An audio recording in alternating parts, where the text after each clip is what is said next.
Greetings everybody जी, मैं Shujaat Ali from medicos lectures bye Shujaat. और आज हम डिस्कस करेंगे पिट्यूटरी ग्लैंड की detail radiology, anatomy and histology के लिहाज से। सो पिट्यूटरी ग्लैंड, इसको हम मास्टर ग्लैंड भी कहते हैं।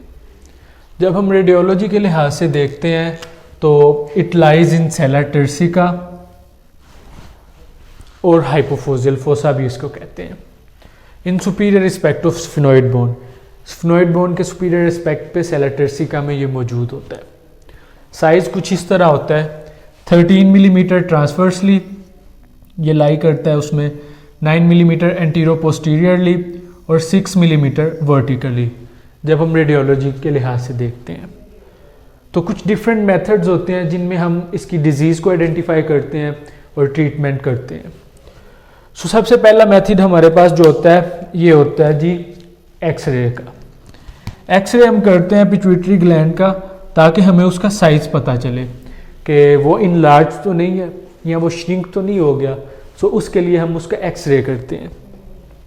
इसी तरह हम सीटी स्कैन और एमआरआई करते हैं चेक करने के लिए कि हमारे पास उसकी हाइट ठीक है, कन्वेक्सिटी तो नहीं आ गई, कॉन्केविटी तो नहीं आ गई, या प्रोलैक्टीमा तो नहीं हो गया।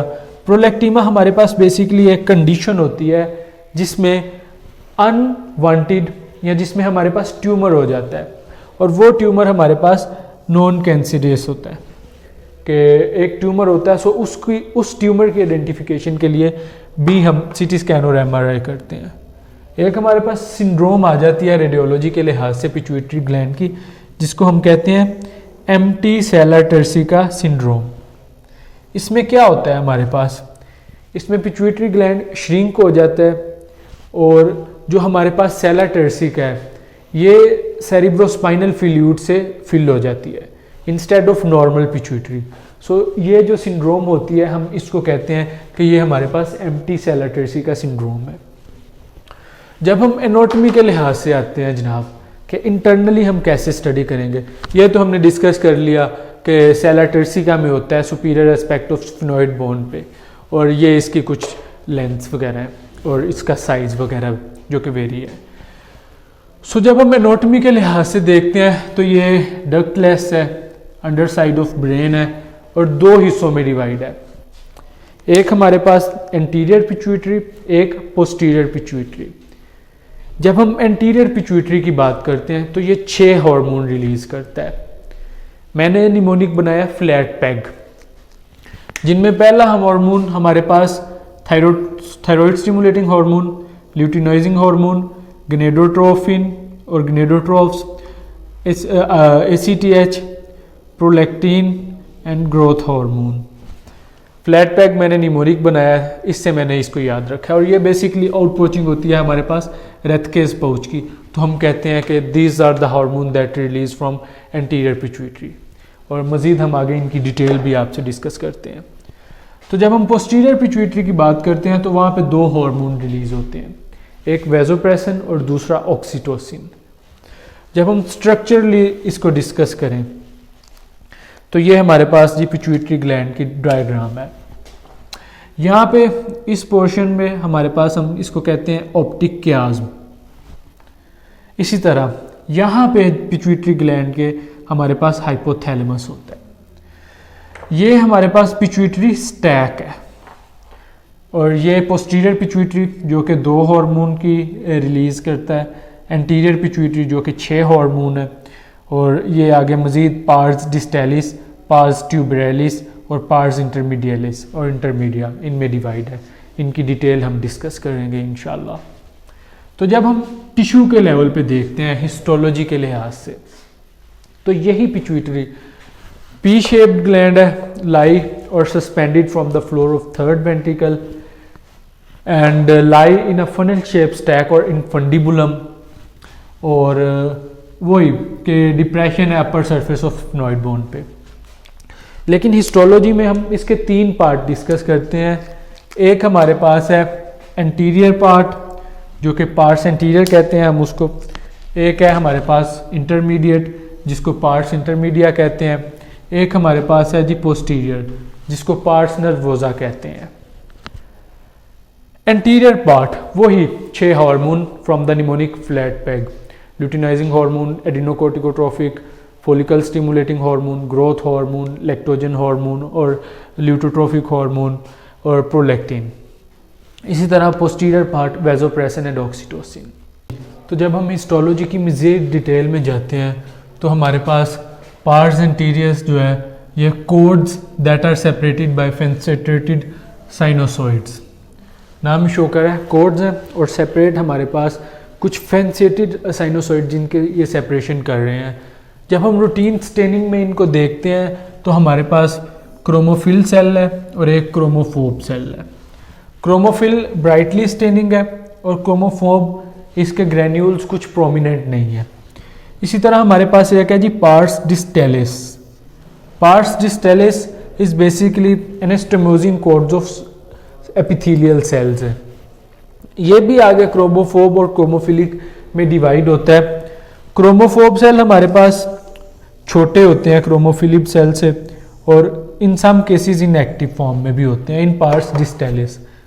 और क्रोमोफिलिक सेल्स हमारे पास इनका साइटोप्लाज्म एक या एक ज़्यादा ग्रैन्यूल्स के मुश्तमिल होता है और डिस्टिंग्विश यही फीचर इनको करती है क्रोमोफोब सेल से। जब हम मज़ीद डिटेल में जाते हैं तो हमारे पास एक टाइप ऑफ सेल्स हैं एसिडोफिल सेल्स और एक टाइप ऑफ सेल्स हैं बेसोफिल सेल्स। एसिडोफिल सेल्स जिनके पास स्पेसिफिक स्फेरिकल ग्रैन्यूल्स होते हैं वो आगे मज़ीद दो में डिवाइड होते हैं। एक हमारे पास होता है सोमैटोट्रोफ्स, एक होता है मिमेटोट्रोफ्स।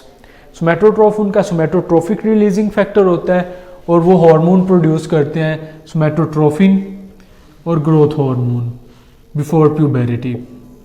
इसी तरह मिमेटोट्रोफ्स इनका ल्यूटिनाइजिंग हार्मोन प्रोड्यूस करते हैं और मिमेटोट्रोफिक रिलीजिंग फैक्टर है और लैक्टोजेनिक हार्मोन जो कि फीमेल में प्रेगनेंसी में स्टिमुलेट करता है। इसी तरह हमारे पास एक और टाइप है जो कि बेसोफिलिक है। बेसोफिलिक में हमारे पास लार्ज या फ्यूअर ग्रैन्यूल्स होते हैं ना कि स्फेरिकल ग्रैन्यूल्स। ये बेसोफिलिक 3 में डिवाइड होती है। पहली हमारे पास है जी कोर्टिकोट्रोफ्स जिनका कोर्टिकोट्रोफिक रिलीजिंग फैक्टर है। ये हमारे पास एडिनोकोर्टिकोट्रोफिक हार्मोन प्रोड्यूस करते हैं और कुछ केसेस में हमारे पास एड्रिनल कोर्टेक्स के कुछ हार्मोन भी ये प्रोड्यूस करवा देते हैं। इसी तरह जी हमारे पास थायरोट्रोफ्स हैं जिनका थायरोट्रोफिक रिलीजिंग फैक्टर है और ये हमारे पास थायरोट्रोपिक हार्मोन जो कि TSH है ये प्रोड्यूस करवाते हैं। इसी तरह हमारे पास गोनेडोट्रोफ है जो कि मेल्स में डिफरेंट एक्शंस हैं और फीमेल्स में डिफरेंट एक्शन है। गोनेडोट्रोफिक रिलीजिंग फैक्टर फीमेल्स में हमारे पास स्टिमुलेट करता है FSH को एस्ट्रोजन के थ्रू और मेल में हमारे पास इंटरस्टिशियल सेल स्टिमुलेटिंग हार्मोन होता है और सेकंड हार्मोन जो कि interstitial cell stimulating hormone corpus luteum में सेकंड हार्मोन है। तो जब हम पिट्यूटरी ग्लैंड की न्यूरोहाइपोफाइसिस जो कि पोस्टीरियर पार्ट है उसको डिस्कस करते हैं तो 2 हार्मोन्स हमारे पास हैं, एक वैसोप्रेसिन एक ऑक्सीटोसिन। सो जब हम उनके फंक्शंस की बात करते हैं तो वैसोप्रेसिन अपना रोल परफॉर्म करती है इन रीअब्जॉर्प्शन ऑफ वाटर और ऑक्सीटोसिन हमारे पास contraction of smooth muscle and uterus of mammary gland इनमें अपना रोल परफॉर्म करती है। इनकी कंट्रैक्शन में और यूटेरस ऑफ मैमिलरी ग्लैंड के अंदर अपना ये रोल परफॉर्म करती है।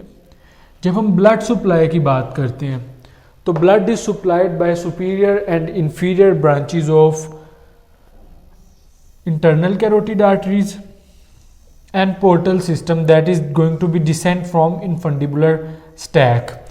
एक हमारे पास inferior और superior branch of internal carotid artery, दूसरा हमारे पास portal system जो कि descend करेगा infundibulum stack से, जो कि एक infundibulum जो हमने पहले स्ट्रक्चर में डिस्कस की है। और इसी तरह जब हम हार्मोन जो कि एंटीरियर पिट्यूटरी के उनके फंक्शंस की बात करते हैं तो FSH हमारे पास नंबर 1 है जो कि sexual development and functioning in women उसमें हेल्प करता है और कंट्रोल करने मेंस्ट्रुअल साइकिल को हेल्प करता है। दूसरा ल्यूटिनाइजिंग हार्मोन जो कि मेंस्ट्रुअल साइकिल को कंट्रोल करने में हेल्प करता है और trigger down the release of egg from ovary, उस प्रोसेस को ये तेज़ कर देता है। इसी तरह ग्रोथ हार्मोन है जो करता है प्रोडक्शन ऑफ इंसुलिन और दूसरे ग्रोथ फैक्टर्स, और फूड इनटेक और स्लीप वेक साइकिल में भी ये अपना अहम किरदार अदा करता है। इसी तरह हमारे पास गोनेडोट्रोफ है जो कि स्पेशलाइज है for synthesis of gonadotrophic releasing factor, इसका रिलीजिंग फैक्टर है, और FSH और ल्यूटीन हार्मोनाइजिंग हार्मोन ये प्रोड्यूस करवाता है। एड्रेनोकोर्टिकोट्रोफिक हार्मोन ये कंट्रोल करता है दूसरे हार्मोन के फंक्शन वाया कोर्टिसोल, और एड्रीनल ग्लैंड से बना होता है और स्ट्रेस में एक अहम किरदार अदा करता है। इसी तरह थायराइड स्टिमुलेटिंग हार्मोन, जैसा कि इसका नाम ही शो कर रहा है, थायराइड एंड स्टिमुलेटिंग, सो ये स्टिमुलेट करता है रिलीज ऑफ थायराइड को, सो हम इसको कहते हैं thyroid stimulating hormone. So guys ये आज का हमारा बेसिक लेक्चर था पिट्यूटरी ग्लैंड, इसकी रेडियोलॉजी, एनाटॉमी, हिस्टोलॉजी पे। उम्मीद ये है कि आपको ये पसंद आया होगा। Don't forget subscribe medical lectures bye Shujaat. Thank you so much.